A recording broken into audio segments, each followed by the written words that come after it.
How's it going, everyone? This is Matt Lemire here. I hope all of you guys are having a wonderful day.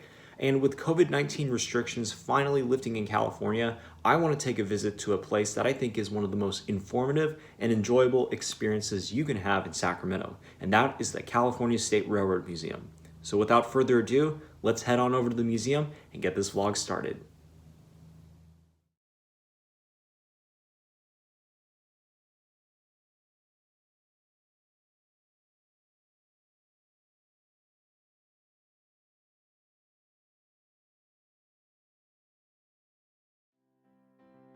The California State Railroad Museum was founded in 1981 by the late Denny Anspach, a doctor who had a genuine passion for railroad history and wanted to celebrate the Golden State's railroad heritage, starting from the establishment of the Central Pacific Railroad Company in the early 1860s up to the age of diesel power in the mid to late 20th century.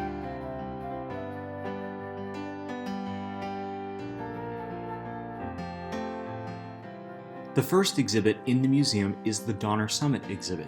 This tells the story of Theodore Judah, a land surveyor who planned the route of the western portion of what would become the first Transcontinental Railroad, building east from Sacramento through the Sierra Nevada mountains to meet the Union Pacific at Promontory Point, Utah on May 10, 1869.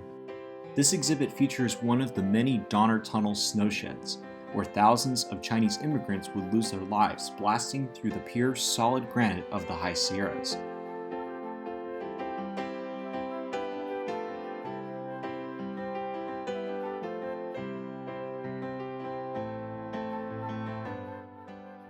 The centerpiece of the exhibit is the Central Pacific No. 1, known as the Governor Stanford, a 4-row steam locomotive named for California Governor Leland Stanford, who was a member of the Big Four businessmen who incorporated the Central Pacific Railroad Company in 1861, with Stanford serving as its president. Among the other exhibits featured in the museum are an in-depth look into the development of California's infrastructure and culture as a result of railroad expansion, as well as a look into the history of model trains, complete with a full layout.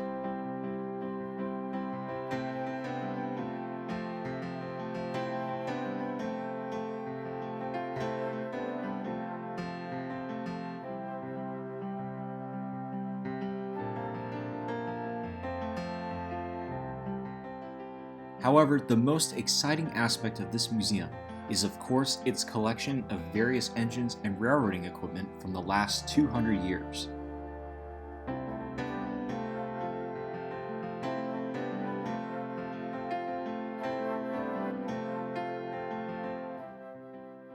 The museum is also home to two very unusual looking engines that are the last of their type, the first of which is the Southern Pacific No. 4294, known as the Cab Forward. This steam locomotive was designed with its smoke box behind the engine crew's cab, hence the name.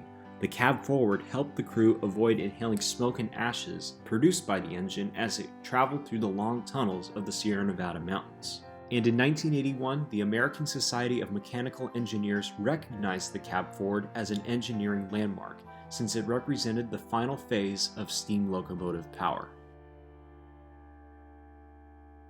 The second locomotive in full preservation is the Southern Pacific No. 1, the C.P. Huntington, named for Collis Potter Huntington, another member of the Big Four who was the vice president of the Central Pacific. Originally the company's third engine before being transferred to the Southern Pacific as its No. 1 engine, the C.P. Huntington is noted for its singular set of drive wheels and also features a coal bunker attached to the locomotive instead of a separate tender car. With its iconic design, the C.P. Huntington would go on to be featured in the museum's logo. As with the Cab Forward, this locomotive is the last of its type, and it is personally one of my favorite engines in the museum. To wrap up the vlog, I do want to tie in my Nevada State Railroad Museum video, where I discussed how the Nevada Museum is in possession of a few of the locomotives from the Virginia and Truckee Railroad, such as the Inyo and the Dayton. What's awesome is that the California Museum also has 3 Virginia and Truckee engines of its own. The first of which is the Genoa, the railroad's No. 12 engine. Interestingly enough, the Genoa was chosen to portray the Central Pacific No. 60, the Jupiter, during the centennial celebration of the Transcontinental Railroad in 1969. The second of these three engines is the number 13, the Empire. This engine has a unique display in that there are mirrors placed all around to give visitors an entire view of the engine. And finally, the third locomotive is located just outside the museum grounds in the rolling stock shed next to the Central Pacific Railroad Depot. This is the Virginia and Truckee's number 21, the J.W. Boker. Of these three, the Boker is a really unusual engine in that it has a water pump attached to its boiler.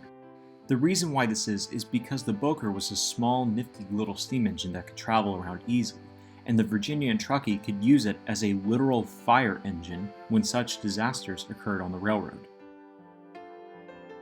And that concludes my trip to the California State Railroad Museum. I really hope you guys enjoyed today's video and that it has encouraged you to go check out the museum for yourself. I definitely think the museum is one of the best in Sacramento, and dare I say, even in California. So that's going to be it for today. Hope you guys enjoyed. As always, to get more content like this, remember to tune in same Matt time, same Matt channel. Thank you for watching, guys. Take care and have a good rest of your day.